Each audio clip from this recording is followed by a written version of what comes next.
technically, the new Karyst Prime does have more damage, it does have a little bit more crit, it does have more status, it's a Mastery Rank 12 weapon. It has 3 parts, however. If I can come out of this and go down here, and I don't even think I have a blueprint for the normal one of these. I have no idea where you even get that from, to be honest. Nope, just Jaw Sword, then this. There are 3 parts for this. To find out which relic has which part on is pretty easy. You just go to the codex, search for the Karyst, and it will tell you where these relics drop and which part has what. Then it's 15 Orokin cells and 12 hours once you have the 3 parts to build it. Once you actually compare the stats on the 2 side by side, however, you can see that it has more crit chance, more status chance, more slide attack, more range, more damage, more heavy attack, though it winds up at exactly the same speed, but it does have a much wider slam radius. It does do less attack speed. It does come with a V and a dash, just like the Panthera does, and it uses, as you can expect, Dagger stances. So you can use basically Pointed Wind or Stinging Thorn. And it turns out I've never used Stinging Thorn, so that's going to have to go in there. It was actually amazing to see how many people chose to run Sacrificial Steel in this instead of True Steel. True Steel having 120% crit chance, but Sacrificial Steel having 220. This is why, and I keep saying it, Umbra Forma need to be made just that little bit more obtainable. Because every melee weapon that runs crit would be way better with Sacrificial Steel. Remembering that all of these crit chances are doubled because it's ×2 for heavy attacks, including True Steel. So that's 240 for True Steel and 440 for Sacrificial Steel, which I will admit, Sacrificial Steel worked way better in this. It's just having the mod capacity to fit that in there without having to go overkill on the Forma. I format this thing once. I would have to format it 3 times to fit that in here, remembering it does come with a V and a dash anyway, so that is 3 polarities this thing has on it. I would, however, say swap out the V for a dash to put Homing Fang in, because it's a faster attacking stance. Whereas Pointed Wind and Stinging Thorn aren't. They are the kind of slow-ish in comparison. I didn't do that, I'm still running the Stinging Thorn because I've never used it before, so I'm giving it the best chance I can.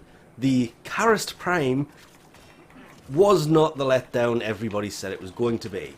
Yes, with True Steel in there, you can only really take it to a 52.8% crit chance with a 4.2 times multiplier, remembering it's going to be more than that with Blood Rush. Oh, and if you run Sacrificial Steel, you can get it to 76.8% crit chance with the 4.2 times multiplier. Status can go to 66%, so you can throw Condition Overload in this if you want to, but wow.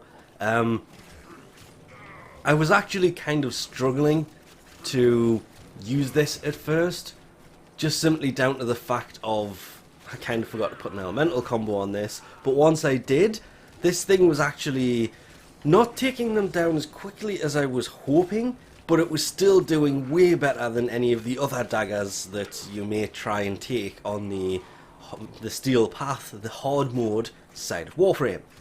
And it's that side of Warframe I thought this first prime drop after the steel path was added, that these weapons would have been aimed more towards, especially being Mastery Rank 14 for the Panthera.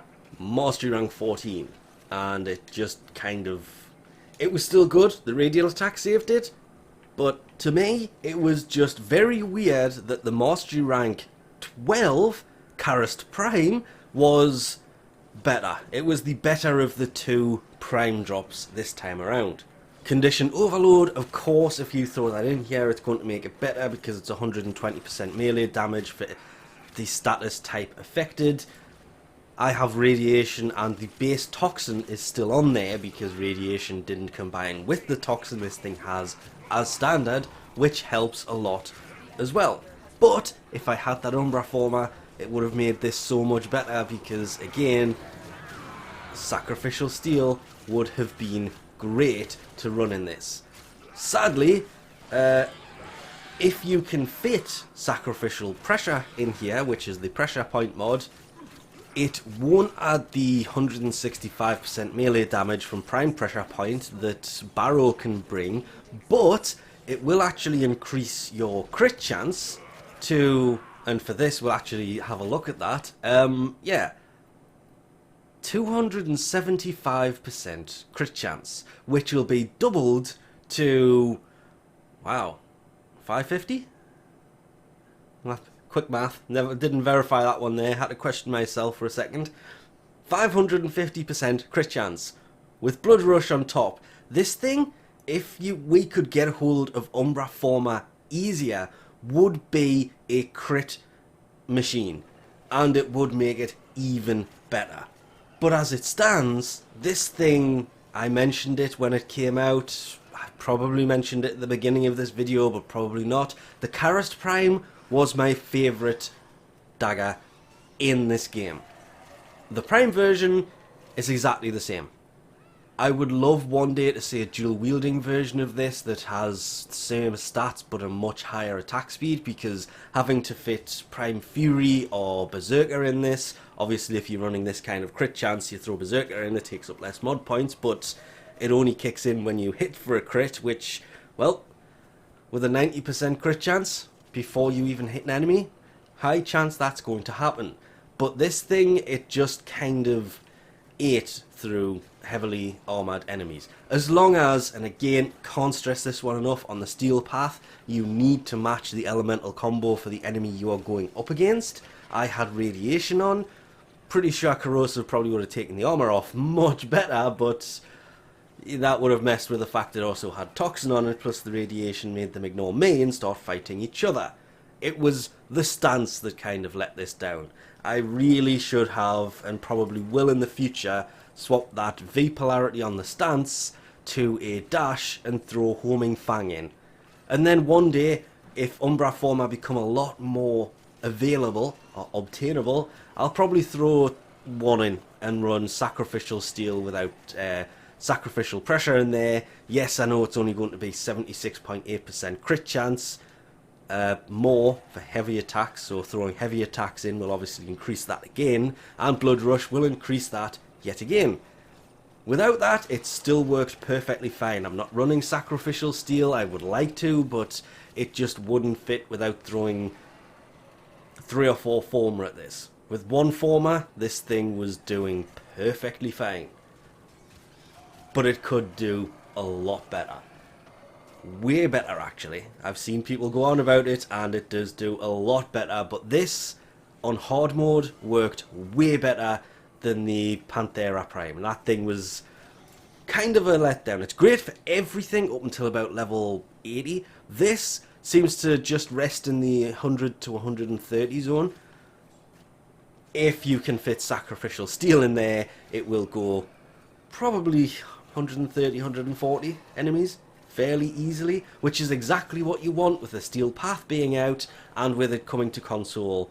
I'm just going to say soon, because they have posted in the forums that it's in development, or anything past like 2 weeks from now is probably already out. But we'll leave this off here for now. Thanks for watching, and I'll catch you next time.